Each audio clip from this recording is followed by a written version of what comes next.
I'm Larry Berkelhammer. With me today is Dr. Erik Peper, professor at San Francisco State University and a renowned psychophysiology and biofeedback expert. I would like to ask you to comment on a couple of things I've thought about. The World Health Organization made a statement years ago saying, disease is a rupture in life's harmony. What do you have to say about that? In a way, you could say that is correct. What happens is that disease is when the whole system, something is out of order. Yeah. Something is not working. Right. And so the moment you see the health and the human being, not as an individual, but part of a whole system, then we realize when a person gets sick, something in this system is not working. And whether it means that in my external world all of a sudden too many bacteria occurred, or whether I was malnutritioned, that makes a difference, or whether I had a loss of a partner and I got totally depressed and felt hopeless. Right. Yes. All of that occurs. Let me give us a different way of an example.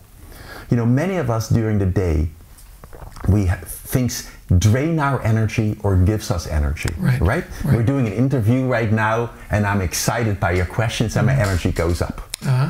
Okay. For other things I may do, my energy goes down. I may have to talk to somebody and all of a sudden I feel drained. And you could say what health is about is having enough positive energy moments. And so for me, one of the ways people can do this themselves is to keep a little chart. During the day, you can keep a little chart, writing down at home and at work your energy drains and energy gains. And after you do this for about a couple of days. And then to do more of the things that are energy gains and try to do fewer of the things that are energy drains. You got it. And that's the practice we recommend for patients. And initially it's a little bit like strange, but when you do it, you realize as you start building more energy gains, and also are making behavior change to reduce the drains, you live a fuller life. And you start becoming aware what you really want to do, because part of a kind of wholeness is living, in a sense, something that is congruous to you, your own dream. Right. What do we do though? Now I have this bad habit. I'll be sitting at my computer working and getting more and more stressed. Things aren't fitting together the way I want. And I'm sitting there getting stressed, thinking I should get up and walk around, I should do some breathing, just go outside into the garden for a while, but I don't, because I feel time pressured to get it done. I sit there getting more and more stressed, but at least I'm getting it done. And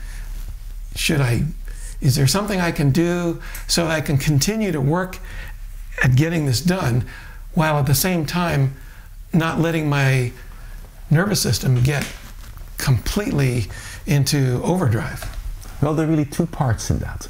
Part one is that creativity, in a sense, and productivity has two components. One is this kind of dreamy-like state, where you have ideas, which is truly to have novel concepts come in. The other one is once you have your ideas, then it's the polishing job. And you're talking more about the polishing job, which is that hard work where you keep editing a little bit.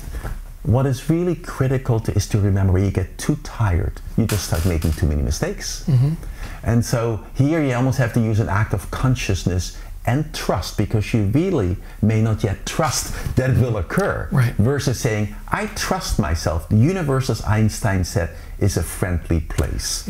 I trust that I can take, after a half an hour sitting at the computer, I can take a momentary break. And the break I highly recommend is movement. We have an illness today, and that's sedentary lifestyle. If every half an hour you get up, and even for a minute or two, all you do is just stand up, move around for a moment. Often a superb exercise is something like a cross crawl exercise. You just bounce.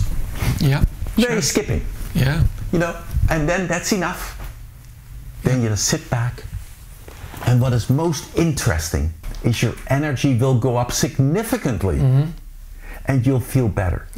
Initially it feels crazy, because in a way we are sedentary organisms to conserve energy, if you think about it from an evolutionary perspective. And yet we are now living in a world where we just sit. And then our energy goes down.